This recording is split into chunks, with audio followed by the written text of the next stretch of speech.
성경을 읽어도 메마르고 기도해도 응답 안 되는 것 같고 이게 가장 무서운 징계예요. 그러나 하나님이 함께 하시면, 그러면 나를 통해서 다른 불신자가 변화되고 구원받고, 그리고 성경을 깨달으면서 감격하고, 이 감격의 연속인 삶을 사는 거예요. 지금 한국 교회는 위기라고 여러 사람들이 얘기하는데, 그 위기 중에 하나는 많은 영적 지도자들이 하나님의 임재를 경험하지 못하고 있어요. 하나님의 임재를 경험하지 못하니까 하나님이 주시는 하나님의 말씀을 깨닫지 못해요. 하나님의 말씀을 깨닫지 못하니까 설교가 짐이 되고, 그리고 삶의 변화가 없고, 그러면서 삶의 변화가 없으니까 인위적인 방법으로 머리를 굴려가면서 그 다음에 이 신앙을 지도하는 거예요. 그래서 하나님께서는 이스라엘 백성들을 이렇게 아주 무섭게 훈련시킨 다음에 시내산에서 그 다음부터는 책임을 물으시는 거예요. 그런데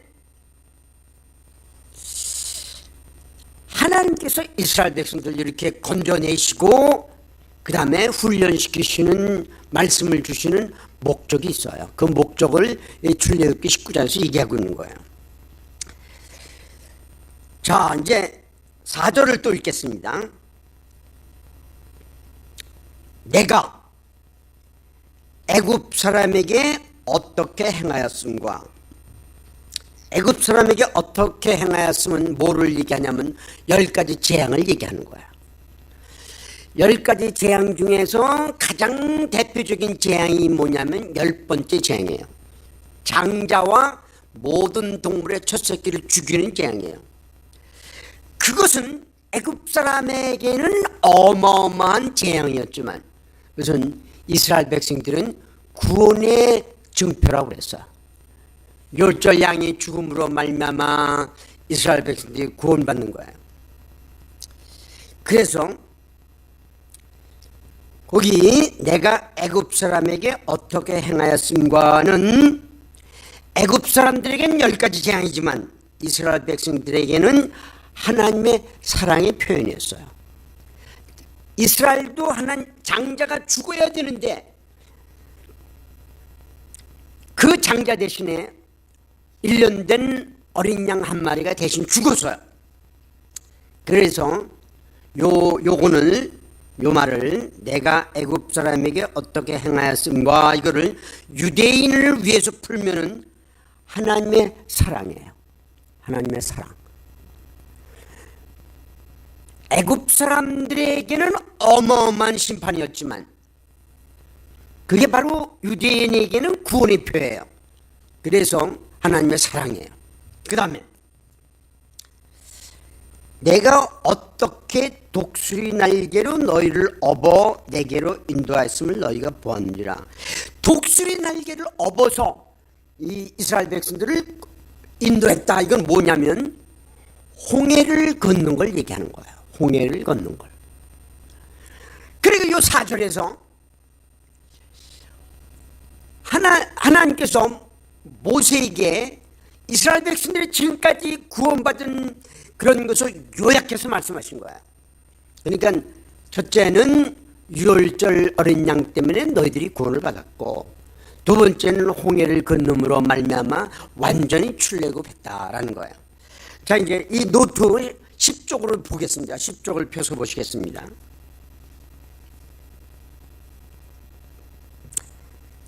쪽을 보면 1.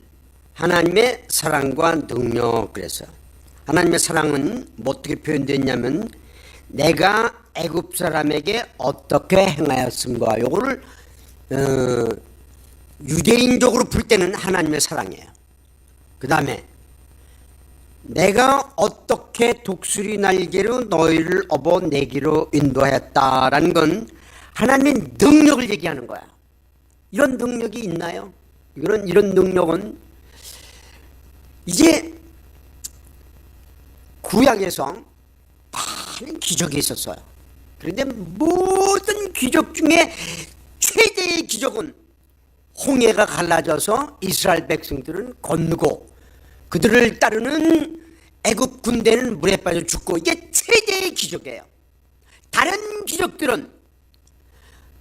기적들은 이 최대의 기적을 보조하는 보조의 역할밖에 안 되는 거야. 신약 성경에서 기적이 많이 일어나요. 죽은 자가 살아나고 문둥병자가 고침을 받고 장님이 눈을 뜨고 많은 기적이 일어나는데, 신약 성경에서 최대의 기적은 예수님이 십자가에 죽으셨다가 3일 만에 부활하신 사건이에요. 그런데 오늘 새벽에 말씀드렸지만 이스라엘 백성들이 홍해를 걷는 건 부활에 해당된다고 그랬어요. 그러니까 구약이나 신약이나 가장 위대한 기적은 부활에 관한 거예요. 부활. 그래서 여기 1, 하나님의 사랑과 능력이에요. 하나님의 사랑을 유대인들은 경험을 했어요. 하나님은 공의 하나님이시기 때문에 애굽의 장자가 죽어야 된다면 이스라엘의 장자도 죽어야 되는 거예요. 이게 하나님의 공의예요. 그런데 이스라엘의 장자는 살려주셨어요. 어떻게 살려주셨냐면 대신 양을 죽여서 살려주셨어요. 이게 사랑이에요. 이런 사랑이 어디 있어요? 그 다음에 이스라엘 백성들을 하나님께서 그 이스라엘 백성들이 출애굽한 다음에 구름 기둥 불 기둥으로 인도하셨단 말이에요. 그런데 그 숫곳에서, 이제 오늘 아침에 우리가 숫곳에서 조금 얘기했어요. 숫곳에서부터 가나안 땅에 들어가는 길이 직선거리로 열흘거리예요. 열흘거리. 그런데 모세는 그 지역을 40년 동안 목장으로서 양들을 데리고 다녔기 때문에 길을 잘 알아요. 그래서 만일에 하나님께서 구름기둥 불기둥으로 인도하시지 않았다면 모세는 이스라엘 백성 데리고 그 열흘 걸리는 직선거리를 선택했을 거예요. 그렇죠? 만일에 모세가 이스라엘 백성을 데리고 직선거리로 들어갔다면 어떤 일이 일어났을까요? 그들은 몽땅 죽는 거야. 왜냐하면 애굽에 600병거를 거느리고 바로가 쳐들어왔단 말이에요. 그죠? 600병거라는 건 요새 말로 말하면 600대의 신형 탱크를 몰고 왔다는 뜻이에요. 그럼 이스라엘 백성들은 고센 땅에서 동물이나 치고 그 다음에 그 고역이나 하던 사람들인데 어떻게 그걸 감당하겠어요? 몽땅 죽는 거예요. 그런데 이스라엘 백성들이 죽지 않는 이유는 모세가 자기의 머리를 굴리지 않고 자기의 경험을 의지하지 않고 하나님의 불기둥 구름기둥으로 인도하시는 데 따라가는 거예요. 모세는 생각할 때, 지금 모세라면 이 길로 가면 삥 도는데 하나님 왜 그러시지? 이 길로 가면 홍해가 가로막는데 왜 그러시지? 인간적으로 그렇게 할 수밖에 없는 거야. 그런데 모세는 어떻게 했나요? 지난번에 말씀드린 대로 모세는 40년 동안 언러닝이 있었어요. 자기의 말과 일에 등했다고 그랬어요. 근데 그가 하나님 만났을 때 뭐라고 그러냐면 나는 입이 뻣뻣해서 말할 수 없습니다. 이거 언러닝의 결과예요. 내 능력으로 내 경험하면 얻을 수 없습니다. 이게 언러닝의 결과예요.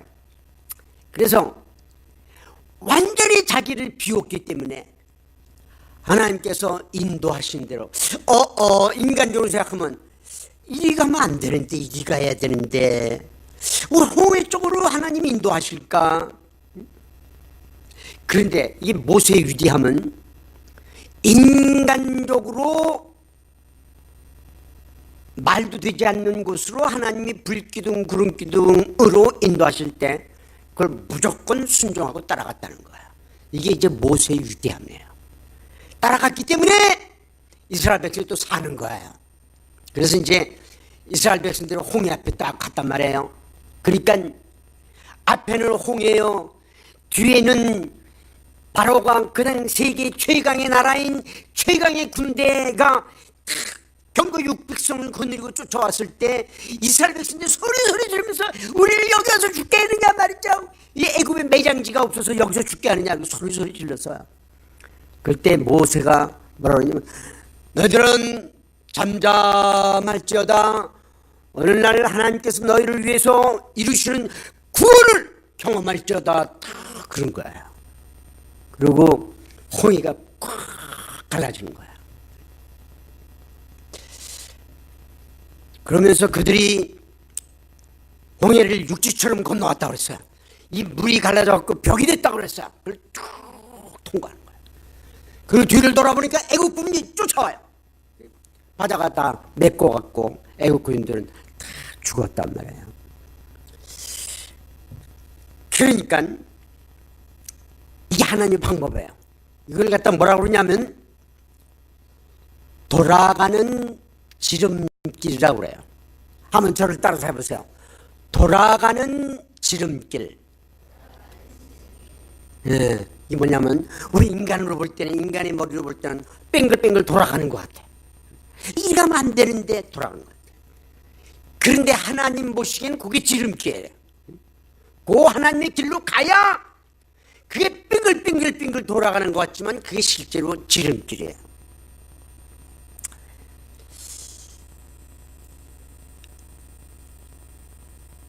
이제 제가 하나님이 나를 부르셔갖고 이제 신학을 하게 하시는데 그때가 나이가 36살이에요. 그 훨씬 전에 내가 신학을 하려고 그랬어요. 훨씬 전에. 이제 어느 미국 선교사가 나한테 오더니 브라더 홍 형제, 내가 당신이 거듭난 이후 쭉 지켜봤단 말이야. 그래서 너무나 아름답게 성장하고 전도하는데 당신은 꼭 목사가 될 사람이요. 미국에 가서 신학을 하시오 그러는 거야. 그래서 그 당시는요 1970년대 초반에는 우리나라에서 여권도 안 나올 때예요. 그리고 미국 유학은 꿈도 내 꿔본 적이 없어요. 이건 불가능해요. 우리 집도 가난하고 그러는데 내가 미국을 보내주겠다는 거야 자기가. 그러더니 그래서 내가 너무 신나갖고 우와 내가 미국에 유학 간단 말이야. 그 신나갖고 그러시라고. 그래 자기 어느 신학교 그 총장님한테 자기가 자기 친구래 편지를 써갖고 나 소개를 쫙 했어요. 그래 총장님 나한테 편지를 보냈어요. 야 그래 편지를 보니까 뭐라 그러냐면 당신 소개를 쭉 받았는데 당신이 우리 학교로 오면 장학금 다 주고 생활비 다 주겠단 말이야. 그래갖고 내가 너무 신나갖고 우와 이게 이런 떡이 세상에 어딨어. 내가 예수 잘 믿었지 그죠? 근데 갑자기 무슨 생각이 떠오르냐면 너 하나님께 물어는 봤나? 그래요. 그런 생각이 떠올랐어요. 물어보나 마나 하나님이 예수 할 거야. 그래서 이제 기도를 시작했어요. 그럼 하나님께 물어봐야지. 하나님 예수 하실 거니까 하나님 제가 미국의 신학교에서 총장으로부터 초청을 받았습니다. 가는 게 마땅하죠? 하나님 뜻이죠? 예수 하세요. 그래서 하나님이 예수를 안 하세요. 답답해 죽겠어. 괜히 기도 시작해서 그냥 갈걸. 그래 이제 며칠 동안 답이 안 와요. 그래서 이제 할 수 없이 무릎을 꿇고 거기다 베개를 놓고 거기다가 편지를 이렇게 올려놨어요. 그리고 이제 하나님 이 편지 좀 읽어보세요. 나 이렇게 초청을 받았어요. 가게 해주세요. 예스 하세요. 그랬어요. 그 누구 숭례를 냈냐면 히스기야 숭례를 낸 거야. 히스기야 왕이 그 산헤드린한테 전 공격을 받을 때 편지를 받았어요. 그래 편지를 하나님께 읽어드리면서 하나님께 호소했어요. 그래 나도 히스기야 숭례를 내고 편지를 하나님께 읽어드렸어. 하나님 보세요. 그런데 미국에 이제 공부는 9월 달부터요. 그래서 우리나라 여권 내는데 한 2달 걸리고 비자 내는데 한 2달 걸리고 그랬어요. 그 당시는. 그래서 제 생각에 4월 말까지만 하나님이 예스 하시면 되겠다. 그래서 하나님 답 주세요. 4월 말이 지나간 답이 없어요. 그래서 급해졌어요. 하나님 답 주세요. 5월 말까지는 죽어도 예스 하셔야 됩니다. 답 주세요. 그래서 답이 없어요. 그래 너무너무 조마조마해갖고 시간은 자꾸 지나가는데 그래갖고 엎드려서 기도하고 땅바닥에 엎드려서 그래도 기도 응답 없어요. 자빠져서 기도하고 무릎 꿇고 기도하고 일어나서 기도하고 손 들고 기도하고 소리 질러서 기도하고 불평하면서 기도하고 별난 짓 다 했어요. 그 답이 없어요. 이야, 하나님 너무하셔. 그런데 그랬어요. 하나님, 제가 이렇게 장학금 받아갖고 미국 유학 가는 거 질투하십니까? 빨리 예수하세요. 답이 없어. 그래도. 그런데 7월 중순이 됐어요. 그땐 답이 와도 이제 늦었어요. 여권 내는데 2달 걸리니까. 그래서 이제 포기하고 있는데 기도하고 있는데 말씀이 탁 그때 쏘아서 원대 뭐라 그러냐면 하나님 무슨 말씀을 주셨냐면 내 일에 지금 하는 일에 충성하라. 이야, 그럼 못 갔어요. 글쎄 얼마나 억울해요. 그런데 이제 결국은 제가 이제 신학을 하러 미국을 갔는데 76년에 갔는데 그 사이에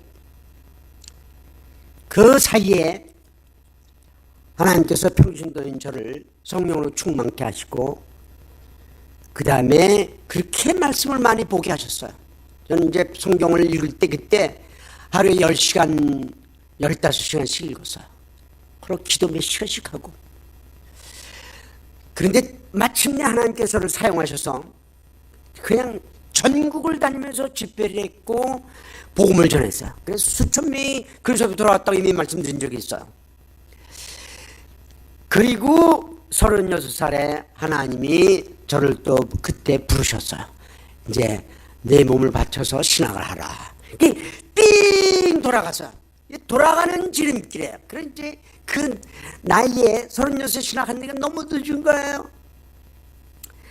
그래서 이제 미국에 이제 신학을 하러 갔는데 너무 가난하니까 저 혼자 갔어요. 우리 처자는 한국에 있고. 그런데 이제 혼자 갔으니까 이제 총각 기숙사에 이제 머물고 있는데 어느 날 미국 학생들 8명이 내 방에 들어왔어요. 그 왜 들어왔냐 그랬더니 자기들을 훈련시켜달라는 거예요. 그래서 당신들 돌았냐 말이야. 나는 영어도 잘 못하고 그리고 한국에서 공부하러 왔단 말이야. 내가 당신들 훈련시킬 수 없다 그랬더니 아니라는 거 훈련시키라는 거예요. 그냥 때를 써요. 그래서 이제 할 수 없이 그들을 하고 매주 금요일마다 만나서 이제 성경도 공부하고 훈련을 시켰는데 저녁 7시부터 새벽 2시까지 매주 7시간씩 했어요. 조금도 쉬는 시간 없이 그렇게 2년을 했어요. 그리고 그 팀이 성장해갖고 숫자가 자꾸 늘어나갖고 그 신학교에 부흥이 일어나시피 했어요.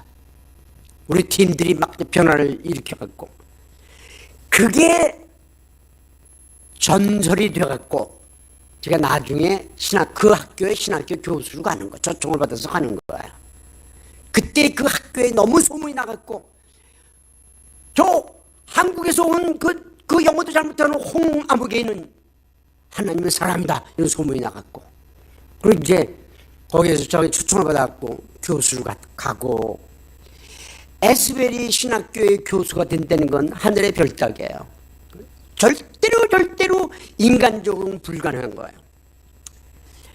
다 지나고 보니까 돌아가는 지름길이에요. 우리가요 하나님의 뜻대로 돌아갈 줄도 알아야 돼요. 하나님 뜻대로 손해볼 줄도 알아야 돼요. 하나님 뜻대로 방황할 줄도 알아야 돼요. 내 뜻대로 내 방법대로 가려고 그러는 사람은 지름길을 가는 거예요. 그러나 결과는 죽음이에요. 하나님과 관계없는 나의 길이에요. 그래서 이스라엘 백성들이 홍해로 갔다는 거는 이거는 있을 수 없어. 죽으러 가는 거예요. 그런 순종했기 때문에 하나님께서 역사하시고 그들을 살려내시는 거야. 그리고 하나님의 능력을 보여주시는 거야. 자, 이스라엘 백성들은 이 출애굽을 통해서 뭐를 경험했냐면 2가지를 경험했어요. 하나님의 사랑과 하나님의 능력. 요건 여러분 잊어버리면 안 돼요. 요거를 잊어버리면 출애굽기 전체를 잊어버리는 거예요. 출애굽기의 열쇠예요. 이스라엘 백성들은 하나님의 어마어마한 사랑을 경험했어요. 유월절 양을 통해서. 그리고 홍해를 건너는 어마어마한 능력을 경험했어요. 이건 과거에도 그 전에도 없었고 그 후에도 없었던 유일무이한 사건이에요.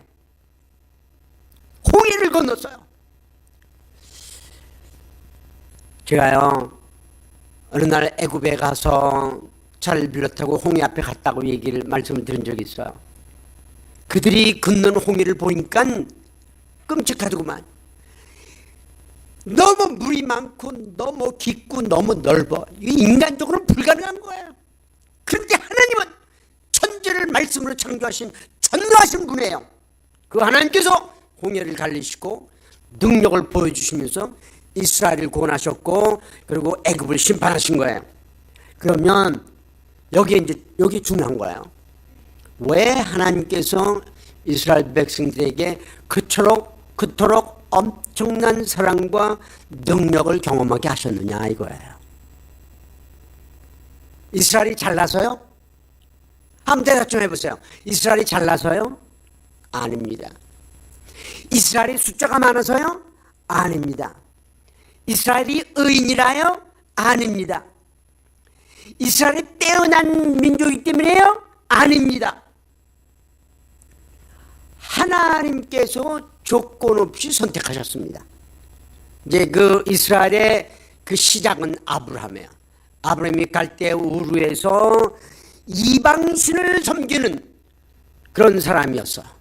하나님께서 조건 없이 그를 선택하시고 그를 불러내시고 그를 통해서 민족을 이루게 하시고 그리고 마침내 큰 사랑과 능력을 경험하게 하신 이유가 뭐냐 말이죠. 이유가 물론 첫째는 이스라엘을 사랑하시기 때문에 이스라엘에게 사랑과 능력을 보여주셨어요. 그런데 그것보다 더 중요한 이유가 있어요. 그건 뭐냐면 그들이 경험한 사랑과 능력을 다른 민족에게 전하라고. 그 당시 이 세계의 모든 사람들은 우상을 섬기고 있었어요. 우상을 섬기지 않는 나라는 없었어요. 애굽에는 다신교, 그런 이제 신들이 많아요. 가나안 땅엔 다신교, 신들이 많아요. 전부가 우상을 섬겼어요. 우상을 섬기지 않는 나라는 없어요. 이 조선 땅에도 우상이 그냥 넘쳐났어요. 뭐냐면 그들 중에 아무도 하나님의 사랑과 능력을 경험한 적이 없어요. 그런데 이스라엘 민족이 하나님의 사랑과 능력을 경험했어요. 자기들만 사랑과 능력을 경험하고 자기들만 그것을 즐기면 안 된다는 거예요. 그것을 다른 사람에게 나눠줘야 된다는 거예요. 그 나눠줘야 된다는 표현이 뭐냐면 5절 말씀 보겠습니다. 세계가 다 내게 속하였나니. 왜 갑자기 세계를 얘기하세요? 하나님은 내가 너희에게 애굽에게 어떻게 행하였음과 너희를 독수리 날개로 업어서 어떻게 인도했으면 너희가 보았느니라 해놓고 이스라엘의 경험을 얘기한 다음에 갑자기 세계가 다 내게 속했다라는 건 무슨 말이냐면 내가 너희를 선택하고 너희에게 이런 사랑과 능력을 경험하게 하신 이유는 세계를 위해서라는 거야. 세계를 위해서. 왜냐하면 세계는 우상을 섬기며 하나님을 알지 못하고 있어요. 그래서 그 경험한 사람들이 전해야 되는 거예요. 그래서 세계가 다 내게 속하였나니, 그 다음에 이제 읽겠습니다. 5절 계속. 너희가 내 말을 잘 듣고 내 언약을 지키면 너희는 모든 민족 중에서 내 소유가 되겠고. 그래. 야, 내 소유에다가 줄을 쳐보세요. 내 소유. 그래, 2번이 이 노트의 2번이 하나님의 소유예요. 여기서 따온 거예요. 내 소유, 하나님의 소유. 이 소유라는 말은 히브리어에 의하면 소유이지만 동시에 보속이란 뜻이 있어요. 보속이란 뜻. 그래서 여러분들이 보석을 어디다가 보관하나요? 그냥 거실에 테레 옆에다가 그냥 놔두나요? 아니면 그냥 금고 속에다 집어넣나요? 금고가 없는 사람은 어디다가 집어넣나요? 방 속에 뭐 서랍 속에 깊이 집어넣는단 말이에요. 그리고 그걸 보호해요. 그런 것처럼 하나님께서 이스라엘 백성들의 너는 나의 소유다라는 것은 너는 나의 보석과 같은 존재다라는 거예요. 보석. 그 소유 옆에다가 하나님의 소유 옆에다가 보석 이렇게 써놓으세요. 그냥 듣고만 있지 마시고 소유 이코로 하고 보석 이렇게 써놓으세요.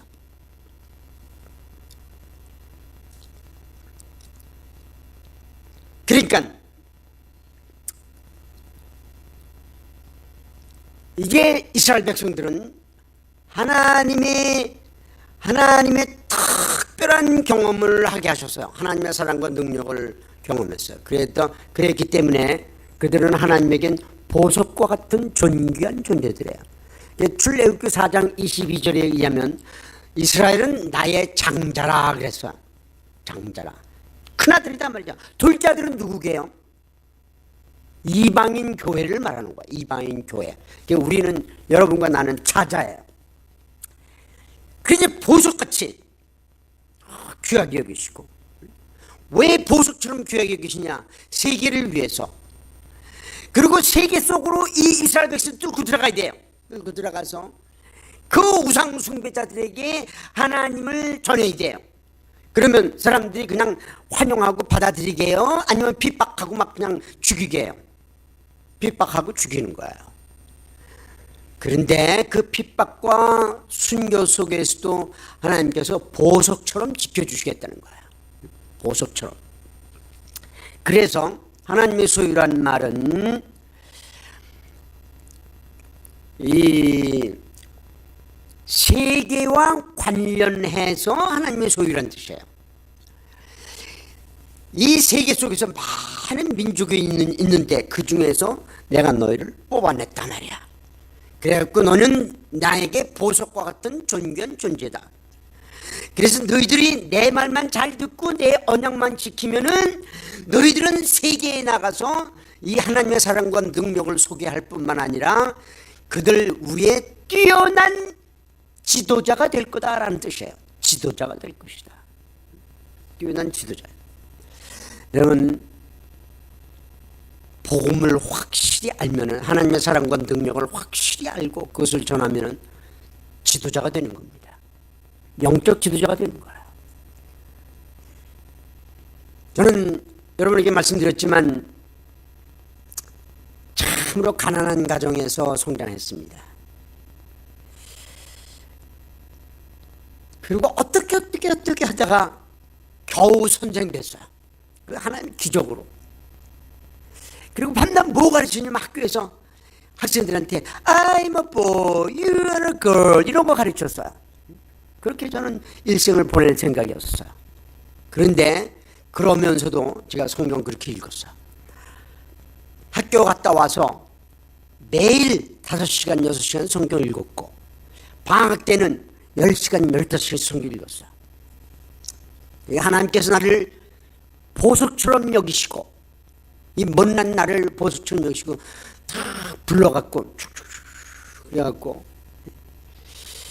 이 박사도 만드시고 목사도 만드시고 교수도 만드시고 전도자도 만드시고 저술가도 만드시고 제가 세계를 85개국을 다녔어요. 그러면서 복음을 전했어요. 제 이름으로 출판된 책이 64권입니다. 그럼 하나님의 소유예요, 아니에요? 아니 재미없죠, 제 얘기만 하니까. 그 대답하지 마세요, 그런 질문에는. 하나님의 소유라는 거예요. 하나님 보석처럼 여기신다는 거예요. 제가 이제 미국에서 공부를 마치고 비행기를 타고 한국에 돌아오는데 얼마나 눈물이 많이 나는지 몰라요. 예, 하나님 나 같은 존재를 이렇게 미국에 보내셔갖고 생활해야지, 등록금 내지, 돈이 얼마나 들어요. 대략 계산해 보니까 박사학위 하는데 그 당시 3억이 들어서 3억 원이. 제가 3억 원이 내 손에 있었으면 박사 할게요, 안 할게요? 안 하죠. 땅 사죠. 응? 땅 투기하죠. 돈 벌죠. 돈이 한 푼도 없으니까 할 수 없이 공부했어. 그런데 이래저래 하나님 다 채워주시고, 그리고 그렇게 학위를 하고 한국에 돌아온 거야. 이제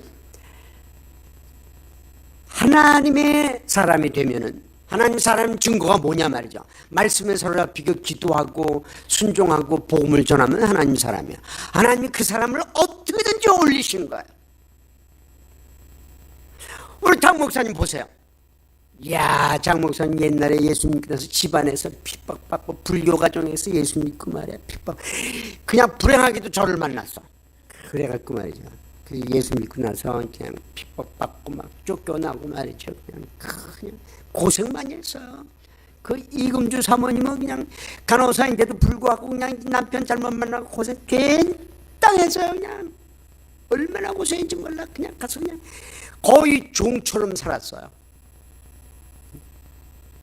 그런데 이분들이 하나님 사랑하고 말씀 사랑하고 복음을 사랑해. 복음을 전할 때마다 사람들이 변화되는 거야. 그러니까 하나님께서 쭉 들어올리시고 그런지 여기까지 온 거야. 예. 기적 중에 기적이에요. 저는 오늘도 이 집사님들 세 분 나와서 이게 이제 뭐 이 특송 이제 악기를 연주하셨는데 그걸 보면서 이야, 이 교회 굉장한 교회다 말이야. 그리고 어제는 여자분들 9명이 나와서 덕송을 부르고 그제는 여자분들 6명이 나와서 덕송을 부르는데 그걸 들으면서 나는 이야, 굉장한 교회다 말이야. 이런 정도의 수준이라면 굉장한 교회다 말이죠. 나는 몇 번 목회를 했어. 미국에서도 하고 한국에서도 몇 번 하고 그랬는데 한 번도 그런 사람들을 키운 적이 없어. 왜 하나님께서는 나 같은 사람한테 그런 사람 안 주셨는지 모르겠어. 그런데 이 복음의 역군인 장 목사님한테 그런 사람 주신 거야. 장 목사님 훌륭해서? 아니, 훌륭하죠. 그런데 그것 때문에 훌륭해서 준 게 아니고 복음 때문에. 이 복음이 이렇게, 이 복음을 전하는 사람은 하나님의 소유이고 하나님의 소유는 하나님의 보석처럼 여기는 거예요. 그 다음에 6절, 너희가 내게 대하여 제사장 나라가 되며, 그 제사장 나라에다가 줄을 쳐보세요.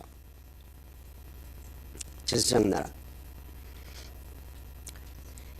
제사장은 하나님과 다른 사람들 사이에 왔다 갔다 하는 사람이에요. 제사장은 하나님께 나아가서 하나님, 저 홍성철이 죄를 짓고 좀 자백을 하는데 용서해 주세요. 그러니까 하나님 용서하마. 그럼 제사장이 홍성철한테 와서 하나님이 너를 용서하마 했다 하셨다라고 하는 거예요. 이 제사장은 중간 역할을 하는 사람 아니에요, 그죠? 그런데 이스라엘이라는 나라는 제사장 나라라는 거예요. 이 세계 속에서 모든 민족과 하나님 사이를 연결하는 제사장이라는 거예요. 굉장하죠? 제사장이라는 거예요. 요 200만, 잘하면 300만의 이 이스라엘 백성이 제사장 나라라는 거예요. 나라라는 말은 무슨 말이냐면 하나님의 통치를 받는다는 뜻이에요. 그러니까 이스라엘 백성들은 얼마 전만 해도, 3개월 전만 해도 애굽에서 뭐 했나요? 종노릇했어. 그리고 엄한 노동을 하고 있었어요. 그런데 갑자기 하나님의 사랑과 능력을 경험한 다음에 애굽에 출애굽한 다음에 갑자기 신분이 상승하는 거야. 신분이 하나님의 소유, 하나님의 보석처럼 여겨 제사장 나라가 되는 거야. 모든 세계를 향해서 하나님의 사랑과 능력을 외치는 대표가 되는 거야. 지도자가 되는 거야.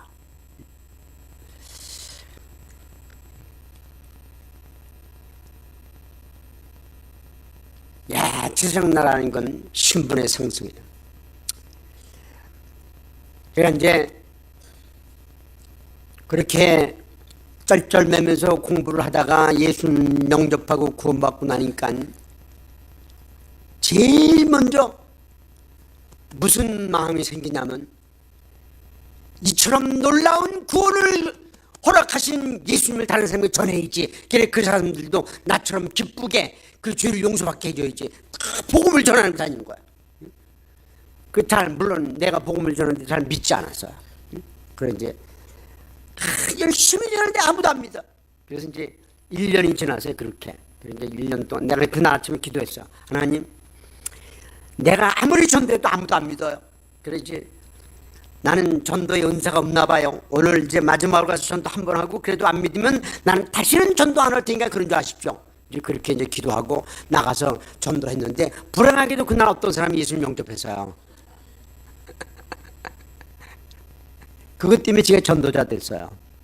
그게 그 예수 믿는 사람이 너무 내가 사랑스러운 거라, 나를 통해서 예수 믿었기 때문에 그냥 깨물어 먹고 싶을 정도로 사랑스러운 거라 해요. 그래서 이제 그 일주일에 한 번씩 만나서 양육을 하는데 갔다 말이야. 그냥 빵도 사주고 우유도 사주고 조금 나눠갖고 와요. 그리고 이제 성경을 가르치면서 양육을 하는 거야. 근데 그 양육을 할 때 누구 신앙이 더 성장할게요? 내 신앙이 더 성장하는 거야.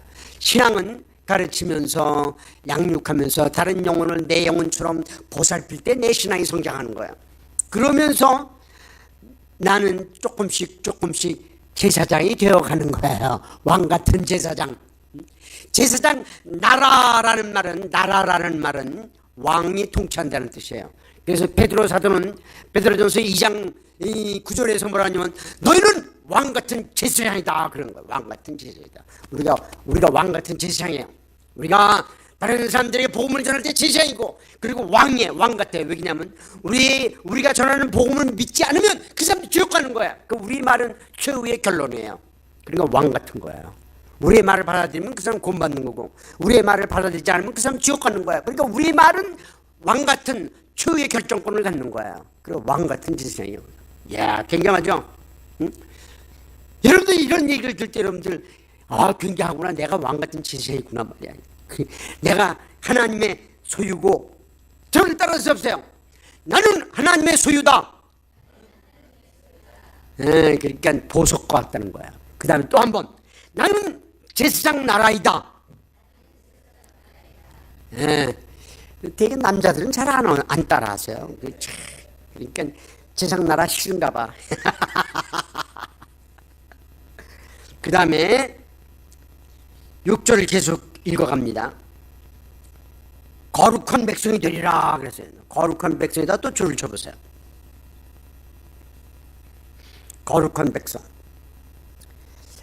거룩은 무슨 뜻이냐면, 쉽게 말하면 다르다의 뜻이에요. 다르다. 거룩한 백성은 다르다의 뜻이에요. 우리 믿지 않는 사람과 달라야 돼. 믿는 사람이 고스톱 칠 때 우리는 고스톱 안 치고, 믿는 사람이 참이슬 마실 때 우리는 안 마시고, 믿는 사람이 거짓말 시킬 때 우리는 정직해서 손해를 보고, 믿지 않는 사람이 사기를 칠 때 우리는 사기 안 쳐서 손해를 보고, 그게 다른 거야. 달러야 전도가 되는 거야. 달러야 전도가 되는 거야. 어떻게 하면 다르냐 말이죠. 그래, 하나님 말씀을 받아들여야 되는 거야. 하나님 말씀을 읽고 암송하고 묵상하고 순종하면서 하나님 뜻대로 살아야 달라지는 거야. 그래서 하나님께서 너희는 거룩한 백성이다 라고 말씀하신 다음에, 그 다음에 이 10계명과 율법을 주시는 거예요. 그게 20장서부터 24장까지예요. 20장은 10계명, 21장, 22장, 23장은 그 율법, 그 다음에 24장은 언약을 맺는 거예요. 그래서 출애굽기는 19장에서, 지금 19장 얘기하는 건데, 19장에서 하나님이 임재하시고, 이제 임재하는 거는 이제 뒤에 나와요. 그런데 이제 그건 얘기 안 하고 하나님의 불꽃 가운데 그냥 신의 산이 흔들흔들 정도로 임재하셔가지고, 그리고 그들에게 이 십계명과 그 율법을 주시는데, 그걸 갖다 한마디로 말해서 토라라고 그래. 토라를 주시는 거예요. 왜 토라를 주시냐? 근데 달라야 되기 때문에, 하나님 말씀을 듣고 달라야 되기 때문에, 달라야 전도가 되는 거예요. 자, 그 다음에 이제 5번 보겠어요. 5번, 이 노트에 5번. 이스라엘의 축복과 교만. 야, 이들이 이렇게 십계명과 율법을 받고 그들이 마침내 가나안 땅에 들어갔어요. 그리고 그 율법과 십계명을 지키면서 하나님이 이들을 하나님의 소유로서, 지상 나라로서, 그 다음에 거룩한 백성으로서 축복하기 시작했어요. 그냥 이 무에서 한번 생각해보세요. 무야, 무. 이스라엘 백성들은 애굽에서 민족이었지만 그런 땅도 없고 그런 사람들이죠. 아주 무예요. 가난한 사람들이에요. 그런데 그들이 가나안 땅에 들어가서 하나님이 함께 하시면서 그들을 축복하시는 거예요. 갑자기 나라가 그냥 확 커지는 거예요. 얼마나 커졌냐면, 솔로몬 왕 때는 그 주변의 모든 나라 사람들이 와서 조공을 드렸어요. 조공을. 그 저 멀리 남쪽에 아프리카에 있는 구수 여인이 말이죠. 스바 여왕이라고 그래요. 스바 여왕까지 찾아와가지고 그냥 각종 보물을 드리고, 뭐 사바에서 나라가 말이죠, 그냥 부강해졌어요. 이건 있을 수 없는 거예요. 하나님이 함께 하시니까 그렇게 된 거예요. 그런데 솔로몬이 나중에 어떻게 됐나요?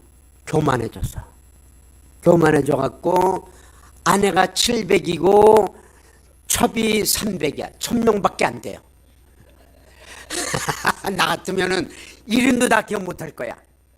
하룻밤에 하나씩만 끼고 잔다고 해도 한 바퀴 돌아가는데 3년이 더 걸려요. 1000명이니까.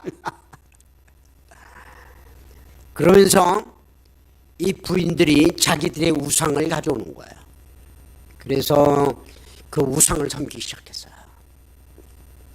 하나님이 그렇게 축복하시고 다른 나라에 가서 하나님의 사랑과 능력을 전하라고 그랬더니 전하지 않고 교만해졌어요.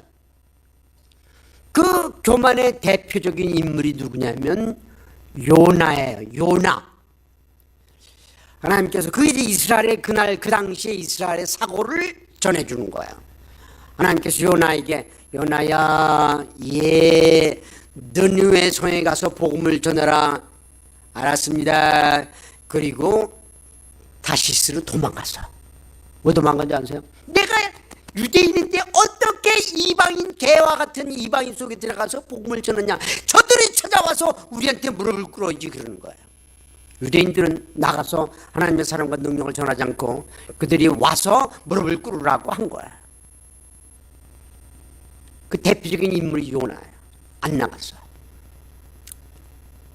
그래서 하나님께서 그들에게 책임을 물으시는 거야. 그 책임을 물으시는 것이 여기 봐요. 6. 특권과 책임.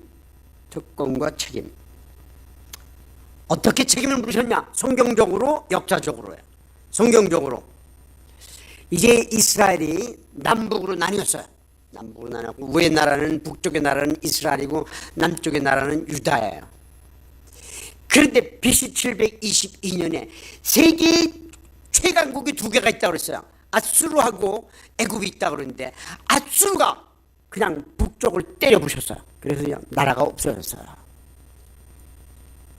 무에서 유를 만들어 놨더니 교만해져 갖고 하나님께서 심판하시는 거야. 그 다음에 세월이 흘러서 신흥 국가가 있어. 아수르를 때려 부시고 세계 열강이 된 나라가 바벨론이에요. 바벨론이 BC 606년에 이 유다 나라를 때려 부셨어요. 멸망하세요. 완전히 멸망하고 그 사람들은 종으로 잡혀가서 세계에 흩어져 간 거예요. 역사적으로 주 70년 로마의 타이터스, 이거 우리나라 말은 디도라고 그래. 디도. 타이터스 장군에 의해서 패배해. 그 무슨 말이냐면 이스라엘 백성들이 하나님 말씀 믿고 반란을 일으켰어요. 로마를 향해서 반란을 일으켰어요. 그래 이제 3년 동안 대치를 했어요. 로마 군인들이 와갖고 이 예루살렘 성을 무너뜨리려는데 무너지지 않아요. 그래서 로마 군인들이 어떤 정책을 썼냐면 여기 성벽이 돌 성벽이에요. 이 성벽에다 바깥에다가 동그랗게 토송을 쌌어요. 그래 누구도 못 들어가고 누구도 못 나가게. 그리고 로마 군인들은 거기서 이제 기다리고 있는 거야. 그래서 이제 이 유대인들이 예루살렘 성에서 3년 동안 버텼어요. 굉장한 인물들이죠. 3년이나 버텼으니까. 나중에는 먹을 게 없어요. 왜냐하면 도시는 외부에서 식량이 들어와야 되기 때문에 들어와야 되는데 못 들어오니까. 그래서 나중에는 그 여인들이 제비를 뽑아갖고 자녀를 삶아 먹고 막 그랬어요. 그러다가 더 이상 견디지 못해갖고 로마 군인들이 꼭 예루살렘 성을 침공했는데 이 로마 군인들이 이가 갈리는 거야. 3년 동안 기다렸으니까 얼마나 이가 바쳤어요. 악이 바쳤어요. 그래서 그때 예루살렘을 점령하고 로마 군인들이 110만 명을 죽였어요. 110만 명이면 얼마나 많은 숫자인 줄 아세요? 6.25 전쟁 때 3년 동안 전쟁하면서 세계 제2차 대전 때부터도 더 많은 폭탄을 한국에서 떨어뜨렸어요. 비행기들이 폭격을 하고 그러는데 그래 폭격에 맞고 총에 맞고 싸움하다 맞고 죽은 사람들이 얼마냐면 87만 명이에요. 그런데 이 타이터스 장군과 그 로마 군인들이 110만 명을 죽였어요. 그리고 살아있는 10만 명을 노예로 삼아갖고 끌고 갔어요. 이게 하나님의 징계예요. 그 다음에 이 주 115년 하드리안 황제가 있었는데 또 이때 유대인들이 하나님 말씀을 믿고 기도하면서 반란을 일으켰어요. 그래서 이제 하드리안 황제가 그냥 유대인들을 멸절시켜라 그래 버렸어요. 명령을 내렸어요. 그래서 군인들이 와갖고 이 유대인 전역에 있는 마을들을 전부 때려부셨어요. 그리고 남아있는 사람들 58만 명을 죽여버리고 유대인들은 그때부터 절대로 예루살렘 성에 들어가지 못하게 했어요. 그 대신 1년에 한 번만 들어가게 해서 하루만 1년에 한 번만. 그래서 유대인들은 그 1년에 한 번 들어가서 거기서 울어요. 그 통곡의 벽이 그때부터 생긴 거예요. 지금도 여러분들이 예루살렘 가시면 그 통곡의 벽을 지금도 가보실 수 있어요. 세계 제2차 대전 중에 히틀러에 의해서 600만이 살해됐어요. 유대인들이. 한 번은요, 이게 이제 1236년에 일어났던 일인데, 이 십자군 군대가 이제 이 예루살렘을 탈환하겠다고 이제 말을 타고 탁 가다가 프랑스를 들렀어요. 프랑스의 그 부뚜아라는 지역에 유대인들이 살아요. 모여서 유대인 좀 모았어. 그래서 3,000명을 모았어요. 그래 이제 이 군인들이 이 십자군인들이 뺑 돌아 싸갖고 너희들 기독교로 회개하고 그 다음에 세례를 받으라 그랬어요. 그래서 유대인들이 거절했어요. 그래서 이 사람들을 3,000명 묶은 채로 말로 짓밟기 시작했어요. 말 타고 나온 군인들이 어제까지 3,000명이 다 죽을 때까지 산채로 묶여갖고 말에 의해서 짓밟혀서 3,000명 다 죽었어요. 또 어느 지역에서는요, 이제 교회가 있는데 예배를 드려요. 예배를 드리고 나올 때 그 지역에 있는 유대인들이 모두 거기 와야 돼. 교회 앞에서 일렬로 양쪽 두 줄로 쫙 서 있어요. 서 있으면 이 교인들이 나오면서 너희들이 예수님 십자가 못 박았다 그러고 모든 사람들 따구를 때리면서 지나갔어요. 그래서 유대인들은 매주 주일마다 거기 교회 앞에 서갖고 따구를 맞아. 그 교인이 많으면 많이 맞는 거야. 100사람이면 100개를 맞는 거야. 그냥 코에서 피가 나고 눈물이 나고 그냥 너희들은 예수님을 십자가에 못 박은 놈들이다. 그래갖고 따구를 때려. 유대인들의 역사를 보면요, 아주 처절하고 처참합니다. 왜 그러냐 말이죠.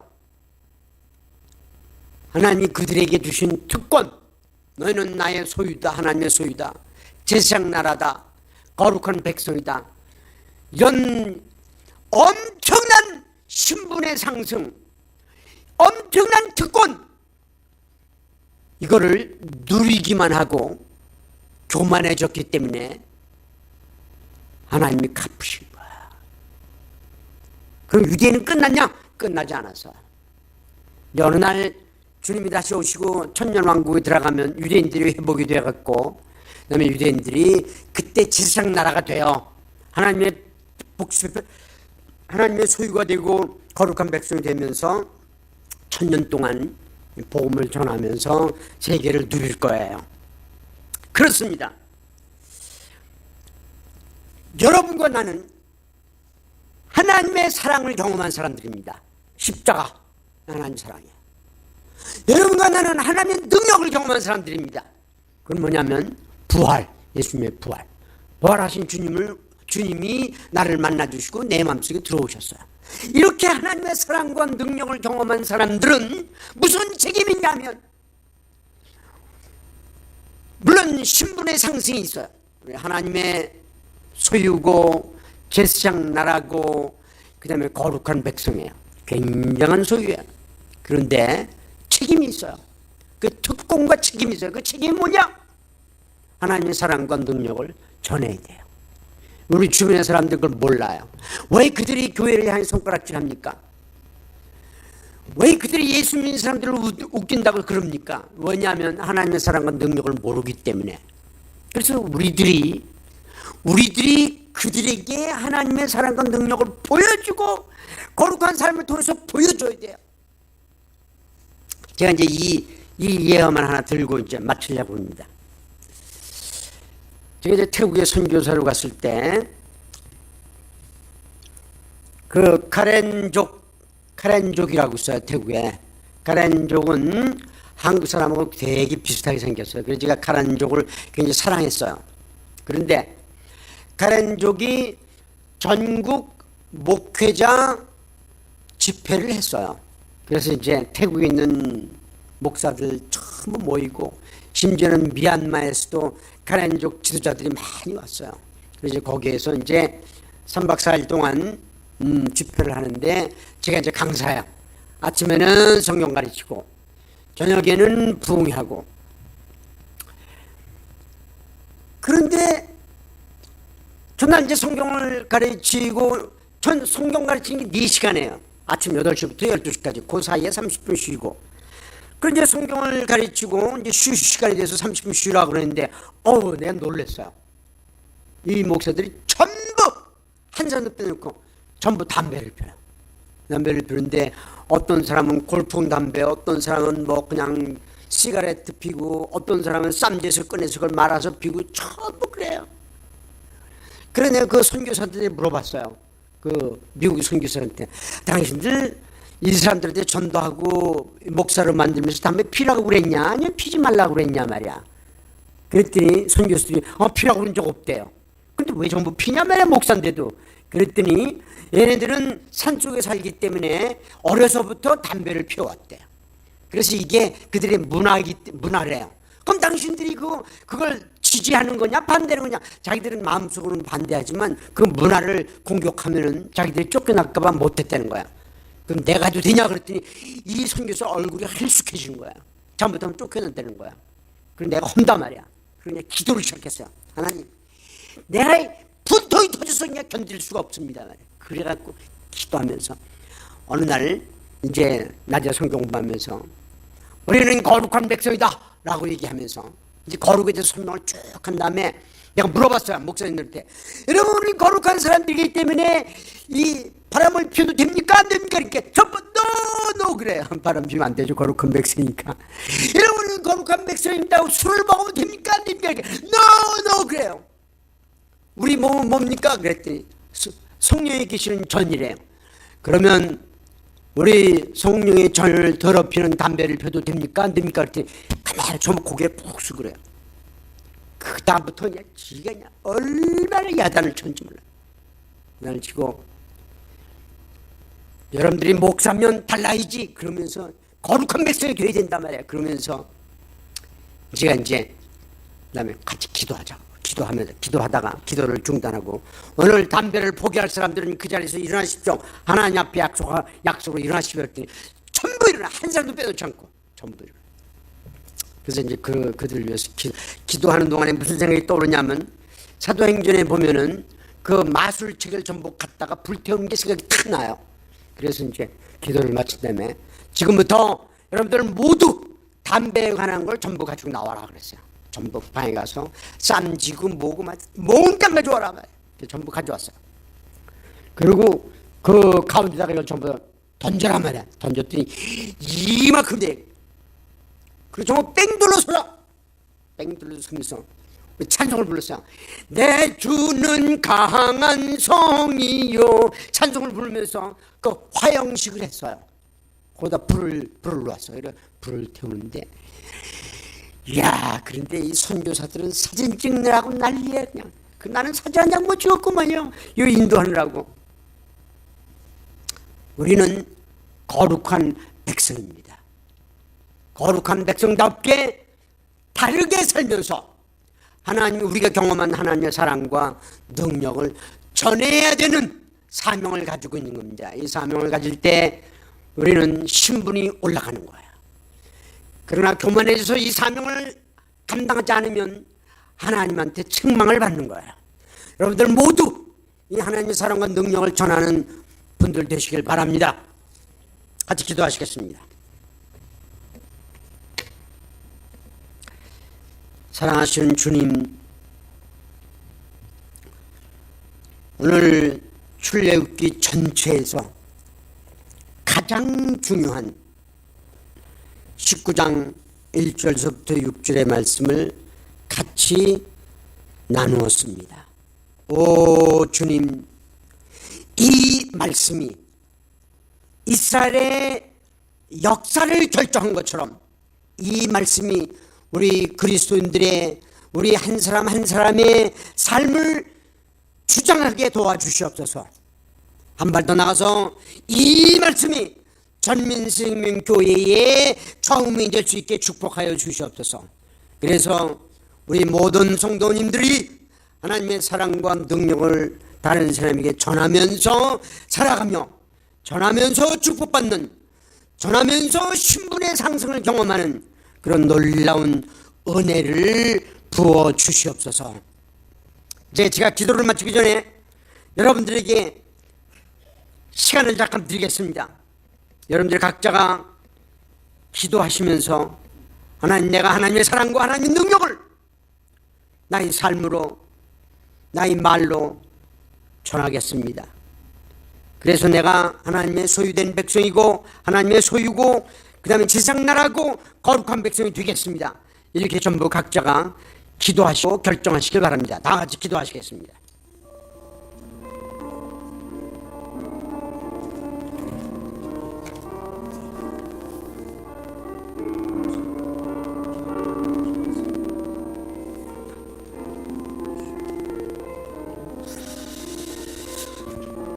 하나님 도와주시옵소서. 인도해 주시옵소서. 우리 하나님 아버지, 우리 하나님 감사합니다. 하나님 귀한 말씀 주심을 감사합니다.